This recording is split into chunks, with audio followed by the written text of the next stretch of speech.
Bus ఉచితంగా ప్రయాణం ఇస్తే 2-3 వేలు 3-4 వేలు ఒక్కొక్క మహిళకు మిగులుతున్నాయి. 500 రూపాయలకు సిలిండర్ ఇస్తే మీకు న్యాయం జరుగుతుంది. ఇవాళ మీకు ఉచిత కరెంట్ ఇస్తే మీకు న్యాయం జరుగుతుంది. ఇవాళ మీకు రేషన్ కార్డు ఇస్తే మీ ఇంటికి సన్నబియ్యం వస్తున్నాయి. ఇవాళ ఇవన్నీ చేస్తున్నాం. అయినా ఇవి పరిష్కారం అంటే కాదు. మీ పిల్లలకు మంచి చదువులు ఇవ్వాలంటే మంచి పాఠశాలలు కట్టాలి. మీ కష్టాలు తీరాలంటే ఈ బోడబండ ప్రాంతంలో మీ తాగునీటి సమస్యను పరిష్కరించాలి. మరి ఇవన్నీ చేయాలంటే నేను ముఖ్యమంత్రి అయి 22 నెలలు గానికి వస్తుంది.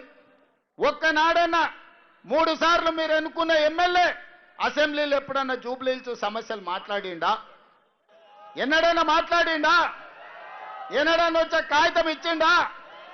పీజీఆర్ బస్తీలో పట్టాలు కావాలని అడిగిండా? మీకు నీళ్లు కావాలని అడిగిండా? మీ సీసీ రోడ్ల గురించి మాట్లాడిండా? మీ రేషన్ కార్డుల గురించి చెప్పిండా? మరి ఏమి చెప్పనప్పుడు 3 సార్లు అవకాశం ఇచ్చారు. ఇవాళ మున్సిపల్ మంత్రిగా కేటీఆర్ 10 ఏళ్ళు ఉన్నాడు. ఆ రోజు ఎందుకు ఈ సమస్యలు పరిష్కరించలే? అందుకే ఇవాళ ఈ బోడబండ ప్రాంత సమస్యలు పరిష్కరించాలంటే యువకుడైన నవీన్ యాదవ్ని ఇవాళ ఎమ్మెల్యేగా చేసి పంపించండి. మీ తరఫున మాట్లాడతాడు, మీ తరఫున కొట్లాడతాడు, మీ తరఫున కాగితం తెచ్చిస్తే చేయడానికి నేనున్నా. ముఖ్యంగా మా పాలమూరు జిల్లా బిడ్డలకు నేను అడుగుతున్నా.